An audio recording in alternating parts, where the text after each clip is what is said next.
So Tucker Carlson spoke to Vladimir Putin the other night, and did I begin that sentence with so? Yes. I begin. Shame on you. I must be a millennial. You don't begin a sentence with so. Why did I do that? I must hear it so much.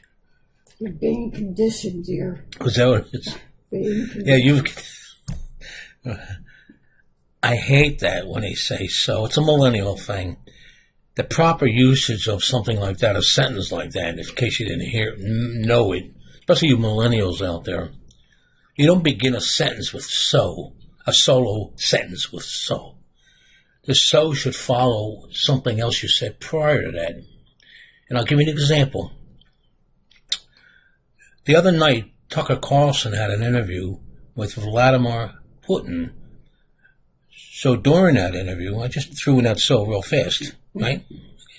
That's how you use it. You don't say, so this and then, and so that and then. Yeah, my son's sleeping, my wife's shutting me. Okay. So. I once made a video where I used sew, and I used sewing machine, and I had to sew, and sew this, and I was mocking them, okay? And, just, you don't do it, okay? I realize you millennials are really under a lot of pressure. You have to work 3 or 4 part-time jobs to pay off the $300,000 in student debt you have, because you bought into the lie that, a college degree gets you anything. Yeah. It gets you in first position for a job at Starbucks. That's what it gets you. You're going off topic, dear. Yeah, I know. I'm sorry. Where are we at? What's called a rant? Start. Okay. Where was I? I'm an old man. I can't think. I'm like Biden. You're attacking him left and right. And that's not right. I don't like Biden. But that's ageist over there, okay? The young people do it. He's an old man. Well, in Europe, they have a bunch of old people that are running the countries, and they're doing pretty good. But I'll get off on that some other time. Getting back to this interview, as you can see by the picture, and I intentionally froze the video, but Tucker has this befuddled look on his face. The very first thing we saw was he was like a deer in a headline. See, he didn't know Vlad. I'm on a first-name basis with Putin, Vladimir. Vlad has a tendency to give you a history lesson on Russia and how they're so... He's skillful because he was ahead of the KGB, right? So somebody that becomes ahead of the KGB usually isn't nominated for a Nobel Peace Prize. Okay, they're very crafty. He has a great way of portraying Russia as the poor victims and everything. So I forget with Oliver Stone remember Oliver Stone's interview? Yeah. And it was funny because there was a lot of innuendos around there. And Vlad is he's good at that with the little slight digs and shit. Oliver Stone's interview back in 2017 was more acrimonious than this one with Tucker. He said some things that looked like it agitated Putin. You might remember this at the end when they shook hands and all. Putin asked him if basically, your interviews, do you ever get punched out? Remember he intimated that? Physical confrontations. In other words, I think he was threatening Oliver Stone. I noticed after that interview, we haven't heard much about Oliver Stone, but I digress. Mm-hmm. In this interview, Putin gives Tucker a history lesson, which isn't bad if you give the history back to like 1980, I think, when Reagan destroyed communism single-handedly. I'm still waiting for that peace dividend, by the way. Oh, yeah. When Reagan... She just threw me off but the peace dividend. They said when those dirty commies fell on the Berlin Wall, we were going to get a peace dividend over here. They're going to put all the money that they were using for the Cold War into fixing up the cities and blah blah blah, boo boo boo. None of that happened. That money sort of disappeared. Where did it disappear to?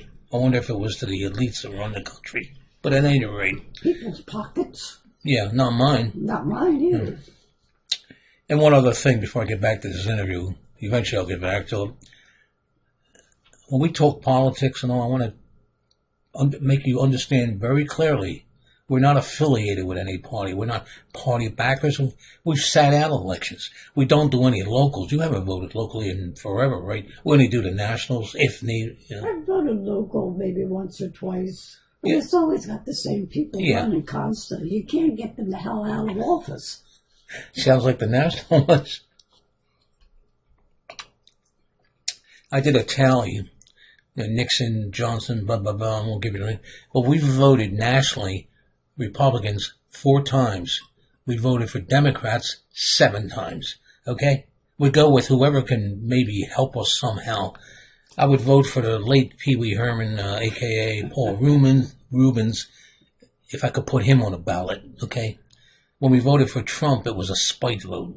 First time, we thought he was funny. Second time, we voted for him because we were convinced of the things he had done during the first term, and you don't really hear about that, okay? But anyway, back to the interview. So Vlad gives him a history lesson going back from the 5th century to present. 5th century. That's why Tucker's got that look on his face. Tucker kept trying to bring him to the present, and Vlad kept saying, "Look, I know this is boring, but I have to tell you. I have to tell you." At the end of this, we watched the whole thing. I still can't remember what the hell Vlad said. I was like half falling asleep. He dished Poland and Hungary. He gave the impression Poland was really nefarious and hiding and doing certain things and all. But that's all I got out of it, okay? But what I did get, a more important thing is that I believe if Donald Trump runs again, I think he's going the way things are looking, Vlad should be his running mate.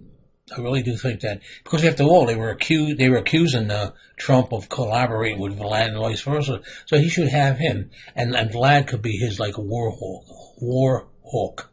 Okay, I know it's far fetched, but just think about it. Seriously, the biggest thing I got out of it was Vlad told Tucker that he approached Clinton, wanted to join NATO. If you can believe that, because the Warsaw Pact, which was the counterpart to NATO, just completely dissolved after the Berlin Wall fell. Can you imagine if they agreed to that? Will we be in this fix now? You can answer that question. That's our rant for today.